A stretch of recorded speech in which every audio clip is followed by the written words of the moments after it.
pledge allegiance to the flag of the United States of America and to the republic for which it stands, one nation, under God, indivisible, with liberty and justice for all.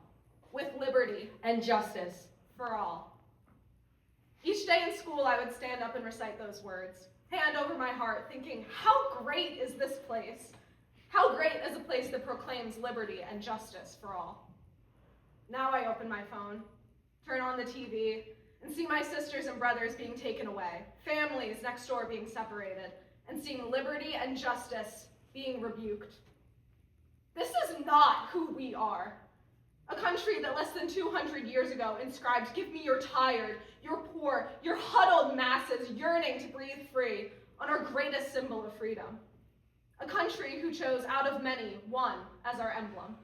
A country that was started by revolution and rebellion. We are a country of women, people of color, queer and trans people. We are a country of immigrants of all religions. A country of diversity, with liberty and justice for all. From the first European ships to land on the shores of America, we have seen the contradictions of the American promise. The cities leading the revolution on the East were lighthouses of freedom, built on stolen land and made by stolen labor. You see, this isn't new because I've seen this film before. Fascism rising in the smoky streets, Germany, 1933, where people are choosing to comply or they are choosing to die. What happened to love, not war? Young college students like you and I caused an uproar. Today, we are here to stay. I was always taught to love my neighbor, never taught to be a hater, a traitor. I have my hand over my heart saying, how great is this place? But the truth, the plain truth is right in front of my face. Young bodies are standing before tall policemen, their hot breath in their faces again. In this scene, the streets are loud. Our country is just a little too proud, but this moment is quiet. This moment is angry. This moment defines resistance. And against this evil machine, we rage. We protest. Sometimes quietly. Sometimes loudly. But always unapologetically. Tonight we call for a nation that we can be proud of. A nation that lives out its promise. A nation where we can pledge allegiance to the flag that stands for liberty and justice for all.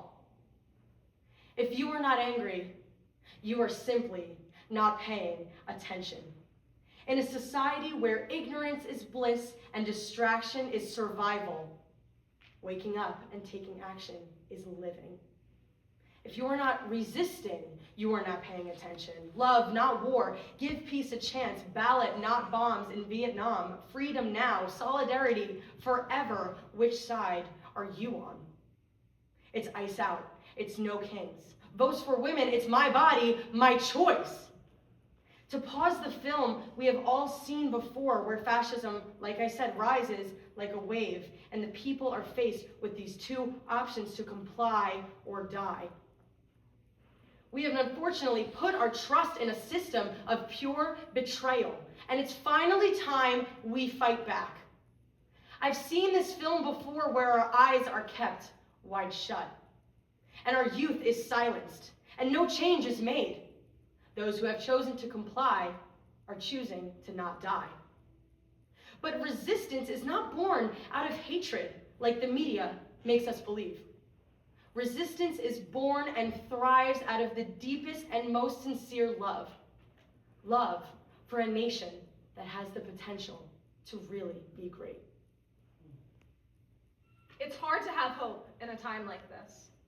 I keep telling myself that love and hope will always prevail, that kindness is set in stone. But it's hard to have hope when our country has a graveyard of skeletons in its closet that weighs down the lie of equality. Jim Crow, Wounded Knee, 4 dead in Ohio, the Indian Removal Act, Japanese internment camps, and Minnesota, where neighborly love lies today. It's hard to have hope for a future when the past is so awful to bear. But hope stayed in Pandora's box when everything else left. Hope is resistance, because hope forces us to believe in the possibilities. Hope requires us to believe that a change can happen and that the future can be bright. It's hard to have hope, but it's harder to not believe in anything at all. Thank you.